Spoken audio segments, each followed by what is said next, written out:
Hello, hello. Welcome in to another live lesson. Today we're going to be looking at the Blushda. If you guys just dropping in for the first time, these lessons have been going on for a little while now. What we're basically doing is while we're on lockdown, I'm giving out a whole bunch of free lessons. So if you enjoy the lessons, then drop us some comments. Let us know what your thoughts are. Today we're going to be looking at the Blushda. The Blushda is a fairly well-known rudiment. I'm going to expand on it quite substantially today, I think, anyway. This lesson is aimed more towards the sort of the more advanced drummer rather than beginner. I'll try and slow things down a little bit for you beginners out there, but it's going to be, I'm going to move at quite a fast pace. So this may be a lesson that if you're a little bit more newer to drums, it might be worth watching it, and then afterwards it'll be up on Facebook and YouTube. Just go back and watch it again and just pause it at any sections that you don't know. If you could let me know you can hear me, that'd be awesome. Oh, Dusty just said he missed the music at the start. Was it playing? Yeah, it was playing actually, but obviously not at your end. Okay, so before we get started, one thing I do want to quickly check. So as I mentioned, these lessons have been going on a little while now. So over lockdown, I've just had a new mixing desk installed in the studio, which is awesome for the sound quality, but it's not so awesome for the live stream at the moment. So I've got to weigh up whether I'm going to keep it or not. But basically, I can't tell at the moment exactly what you can hear. I've got perfectly what I can hear.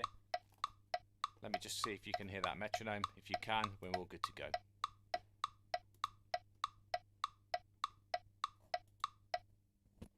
So someone let me know if you just heard that metronome. It's kind of irrelevant. I'll make it work, and if not, okay, let's get stuck in.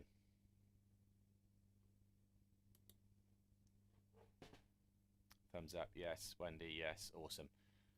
James Oliver Moore, how you doing, my friend? Hope you're well. Okay, right, so Blushda, what are we talking about? So I'm not going to break down the Blushda very much today, as I said, right? I'm going to expect you more advanced guys to know this, but I'm going to show you some variations on the Blushda that I think might open your eyes and give you a few other options that you can run with, okay? So the Blushda rudiment, I think it's got its name because it sounds a bit like that when you play it really quick. So if I play it quick, you can kind of hear that Blushda, Blushda, Blushda, Blushda. One of the ways we're going to look at doing it a lot today is coming off a cymbal, so this kind of thing. So if I quickly then, for anyone who's not seen it at all, break down what's going on here, right? We've got a left-handed flam, then we've got a double right, and then left. So we're going to get flam, right, right, left, flam, right, right, left, flam, right, right, left. Now, if we were doing a rudimental lesson or something like that, we'd be specifically saying that has to be a definite high left hand, low right hand, a nice flam like that. In this case, we're playing it a lot more kind of sloppy actually. We're kind of just throwing them down. Now, it doesn't even have to be a left-handed flam really. It could be both together. So we're basically making a noise that's wide, so brat, and then two rights and a left, all right? As I said, I'm not going to break this down a lot, but I need you to understand that to be able to do any of this, all right? So I'll play it real slow.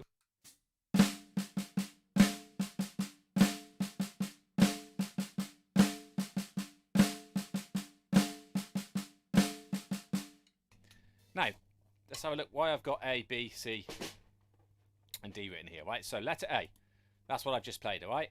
Letter B, that's what I've just played. So in certain styles of music and certainly stuff I write out, instead of writing two 16th note triplets like that, I'll just write a slash through the note like that, which means exactly the same thing. So if you see those, it means the same as this guy here, right? Letter C, well, what's the difference in that one? Well, what you can see is there's an extra accent in there. So if we keep all the lefts up during the Blushda, we're going to get this pattern.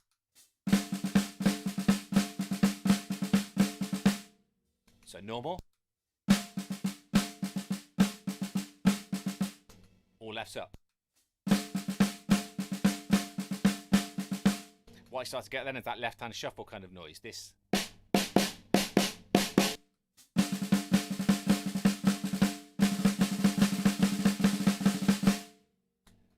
And then to the right of that, I've again got the same thing written out. However, I've written it with a little slash through the note.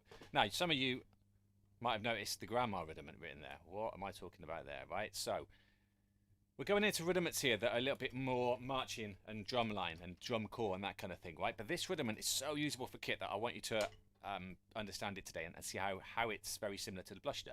Well, the grandma rudiment is basically a paradiddle, right? So we take paradiddle and we put another note on the end. So we get paradiddle stop, all right? Paradiddle stop, paradiddle stop, paradiddle stop. And all we do, again, we put both of the left hands high, both of the right hands low. So we go paradiddle stop, paradiddle stop. It sounds like this.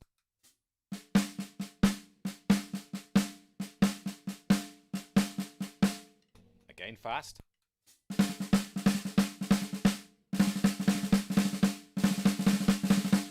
So if I played the Blushda now, then the grandma, you can hear very, very similar rudiment. The only difference being that the flam of the Blushda, which is got a gap after it before we do the double right, flam right, right, left, flam right, right, left, is opened up to be paradiddle stop, paradiddle stop. Now what I can do, I meant to do it on this sheet and I didn't do it here, right? What I can do is I can accent that one and that one as well. So then I get this kind of pattern here.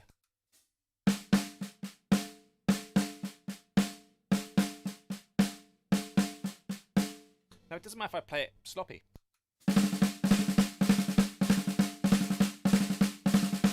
It's going to have the same effect when we start to use it on the kit.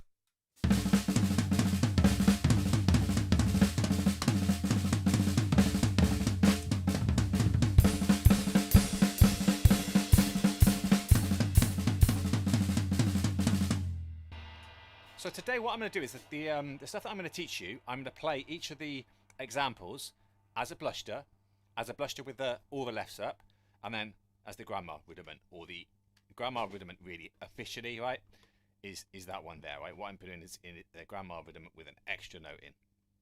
I've no idea where the name grandma came from, right? I didn't make that up. So I've got a book out called Freestyle Rudiments with all the hybrid rudiments written in there, and some of the names are ridiculous. I didn't make it. I didn't make those up, in case anyone's wondering.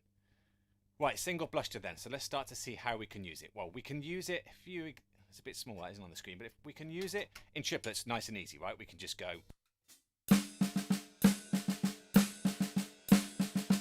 And that's probably where it started 50, 60, 100 years ago, right? And then what I'd probably do is put a bass drum in line with my ride cymbal. So I'd get this.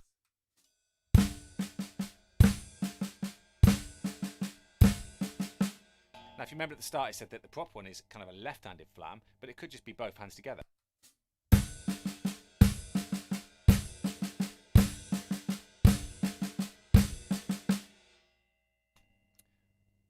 So I could do that in triplets.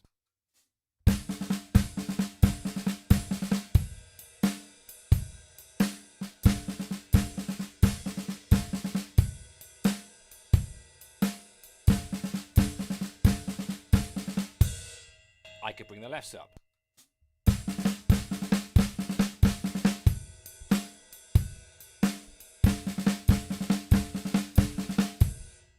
I could play it as the grandma.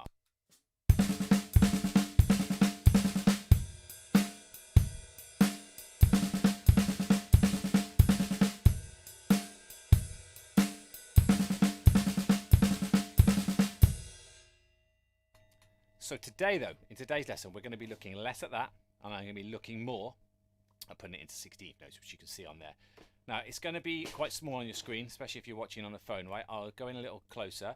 During the lesson today, any guys who have not seen before, ask questions as we go. So if you've got a question right now and you're like, Geoff, I'd love to know what that is. Can you show me, or can you explain? Just type it in. It comes up on my screen, and I can reply to that right away. Same for you guys on YouTube as well.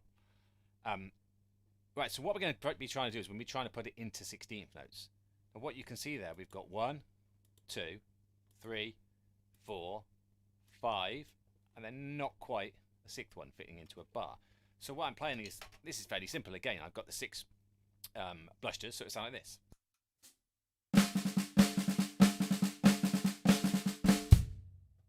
Now that's easy until we put some time with it. So if I just start off simple again, for you guys who are dropping in, and expecting the more advanced stuff, we're going to get there in a moment, alright? So just bear with me. I need to just tease people through this so that they understand what's going on at the end.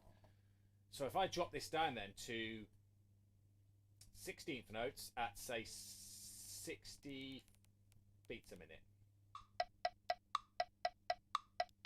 and I have that guy talking for us, we're going to get a pattern that goes 1 E and a 2 E and a 3 E and a 4 E and a out. So it's coming on the downbeat, then the A, then the and. So we're going 1 E and a 2 E and a 3 E and a 4 E and a. And at the end I've got to do a flam and then beat 1.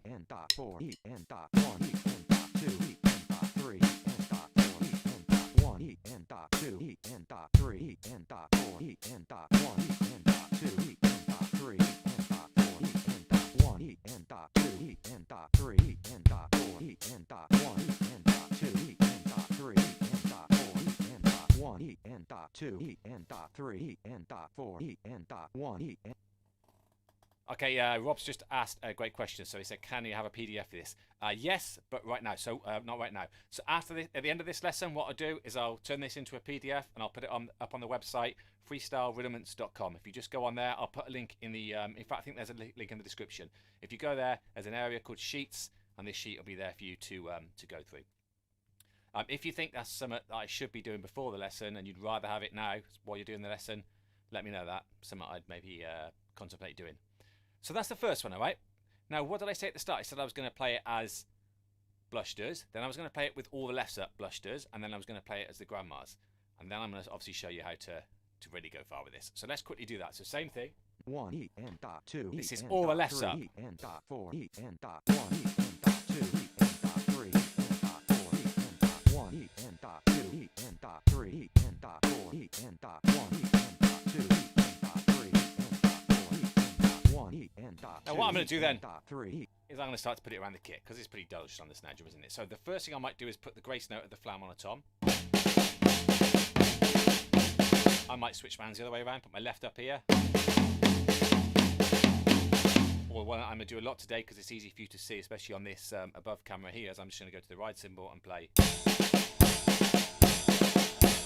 So I'll do a few variations for you, right? I'm going to stay real slow and I'll speed up in a minute. 1 E and 2 E and 3 E and 4 E and 1 E and 2 E and 3 E and 4 E and 1 E and 2 E and 3 E and 4 E and 1 E and 2 E and 3 E and 1 E and 2 E and 3 E and 4 E and 1 E and 2 E and 3 E and 4 So what am I going to do now? I'm going to do the grandmas. 1 E and 2 E and 3 E and 4 E and 1 E and 2 E and 3 E and 4 E and 1 E and 2 E and 3 E and 4 E and 1 E and 2 E and 3 E and 1 E and 2 E and 3 E and 4 E and 1 E and 2 E and 3 E and 4 E and 2 E and 3 E and So today, target tempo. So for me, I think 60 beats is a good place for you to start. If you need to do it 40 beats, do that, right? As I said at the start of this lesson's aimed more towards the advanced player rather than the beginner. But what's the difference between an advanced player and a beginner when it comes to learning? Well, generally, it's just that the advanced player can play a bit faster and might learn a bit quicker because he's got other knowledge to call upon. So if this is new to you and 60 is too fast, drop it down. Do 40, do 45, do 50. Right, 3 targets though today. I think 60 is a good starting block. I think we're going to go up to 80 and then 100. Past 100, we're getting crazy, right? I'm probably going to show you that, but let's see. So let's go up to 80. 1 E and 2 E and 3 E and 4 E and 1 E and 2 E and 3 E and 4 E and 1 E and 2 E and 3 E and 4 E and 1 E and 2 E and 3 E and 4 E and 1 E and 2 E and 3 E and 4 E and 1 E and 2 E and 3 E and 1 E and 2 E and 3 E and 4 E and 1 E and 2 E and 3 E and 4 E and 1 E and 2 and 3 and 4 E. Okay, I lost that last one, didn't I? Right, so that's the first one done, right? Let's make sure everyone who's just dropping in understands what we're talking about. So today we are looking at Blushda. We're going to take it fairly far forward. We started off with the basic Blushda. That's that one there. Right, then we said, well, what if we always put the lefts up all the time? That gives us that Blushda there. Then we said, well, there's a rudiment called the grandma rudiment, which is very similar, and it just opens it up, and we get that pattern there. Right, I'm going to start to blaze these a little bit faster, and then we'll move on to the next one. Jason's just said, this is badass. Awesome, Jason. Appreciate it. For you guys who are watching this for the first time, we run these, or I should say, no, it is we really. You guys dropping in. There's no point me being on my own. We run these on Tuesday for beginner, or aim towards the beginner. Thursday aim towards the intermediate, and then the more advanced stuff is on the Saturday. In all honesty, at some point very soon, I might have to drop this down to just 2 a week. If I'll be completely honest with you, basically because at the moment we're on lockdown in the UK. I'm earning nothing basically. I've got a few Skype lessons that have continued, but I haven't got a full schedule of Skype lessons, and I don't teach in schools or anything like that. So I've not got money coming in at all. Now, obviously, the government in the UK giving us a certain amount of money. However, the next 3 months, everyone's been furloughed and self-employed, which I am. Well, we've got nothing at the moment, so whether something's going to come in or not, I don't know. But I need to start thinking about getting the business moving again. So I may not be able to do the Saturdays, right? If you would really miss the Saturdays, or you'd rather me do like a Monday and a Friday, or a Wednesday or a Thursday, let me know your thoughts on that, all right? Because this is about you guys watching this. A lot of people will be watching this now on the after show, I'm going to call it. So you'll be watching it tonight when this is all finished. I don't suppose it really matters for you guys, but if you've got any thoughts, let me know on that stuff.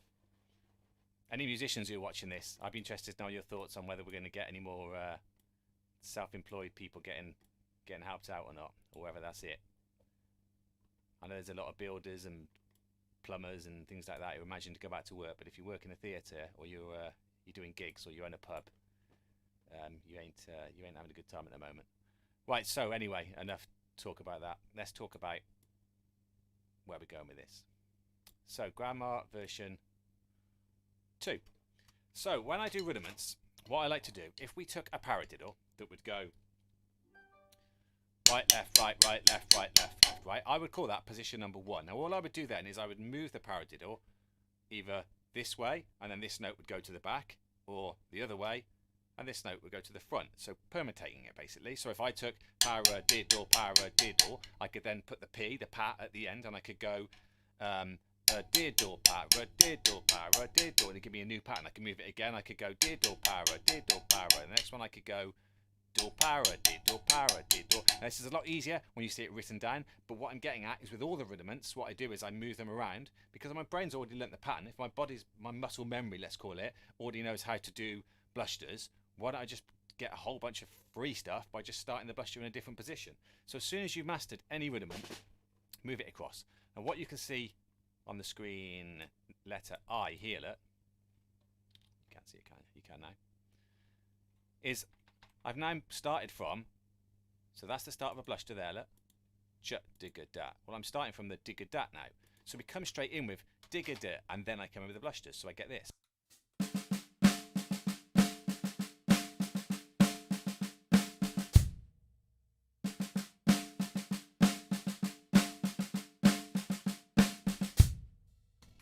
Everyone with me on that?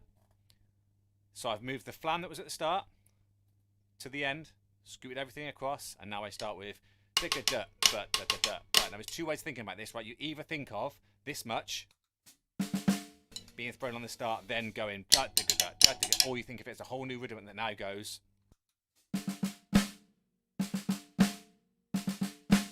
And those guys who are at the very start of the lesson will know then we've got 3 versions of that same thing. We've got all the lefts up.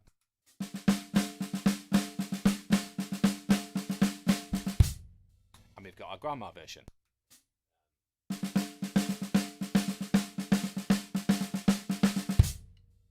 So I'll try those. I'll put a metronome on. We'll drop it back down again a little. If you're not with me, or if you are with me, let me know, right? Chuck into the comments. I can read what you're asking. At least I know you're learning then.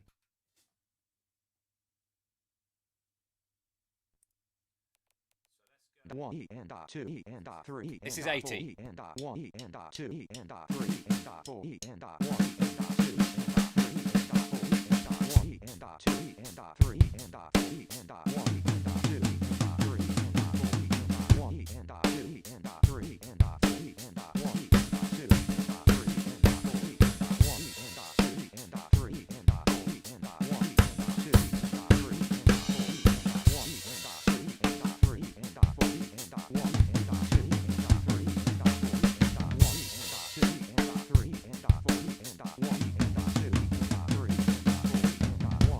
two and three three. take it and up. dot four E and dot one E and dot two E and dot three and dot four E and dot one E and dot two three four one two three four and one and two and three and four and one and two and three and four and one and two and three and four and one and two and three and four and one and two and three and four and one and two and three and four and one and two and three and four and one and two and three and four and one and two and three and four and one and two and three and four and one and two and three. Now that pace, and one and the grandma version, so the, you can't quite see it, let's push it down. This guy here. Alright, so the grandma version, the paradiddle version, is going to look like this.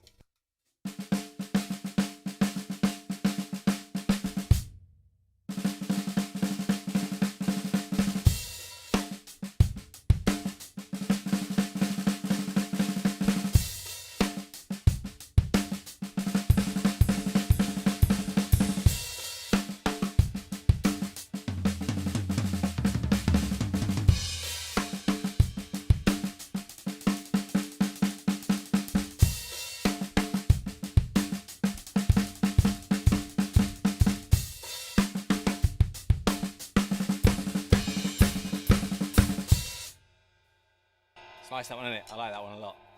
I can't quite see from it. I think it says Marcus has just said that's like an inverted Blushda. Yeah, so it's a good way of describing it, actually. But the reason I haven't called it that, Marcus, is because there's a third one to come, right? And I'd have to think of a name for that one then. Maybe reverse Blushda or something, right? But yeah, he's right. It is like an inverted Blushda. So that's that second one done, right? So let's move straight on to this third one. So now I've moved it across by one more note. So this one here then starts with just a left handlet.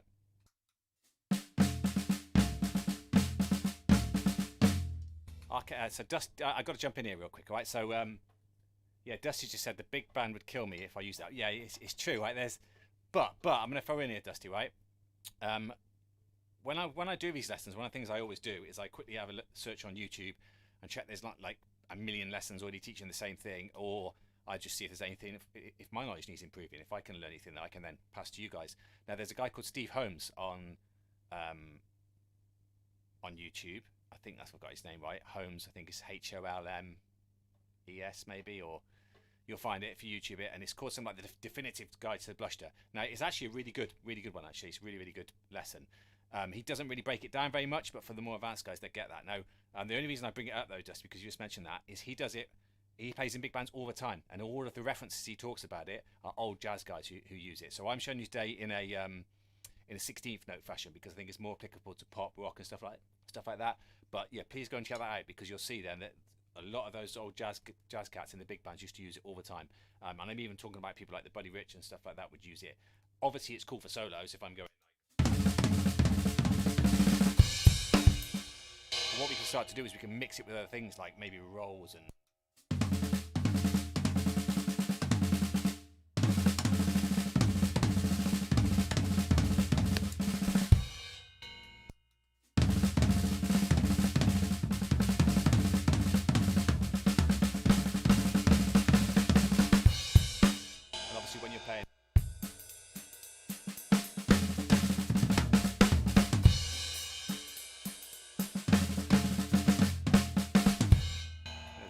On it, but you kind of get the concept. You can throw it in there, right? I should practice my jazz before I come on it. A couple other questions. So okay, yeah, so I can't read Jason's whole message, but he's basically said Clary at last. Neil Wilkerson talked about these. Yeah, it's funny because this rudiment is a bit of a lesser known one. If you think about flam accents, where we're just going like flam 2 3, flam 2 3, flam 2 3, flam 2 3. It's the left hand side of one of those. So we're doing a left-handed flam, followed by right hand and then left hand, and then that's it. We just repeat it. Flam, flam 2. Sorry.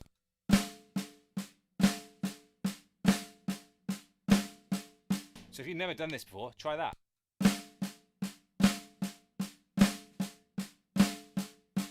Then put the diddle in.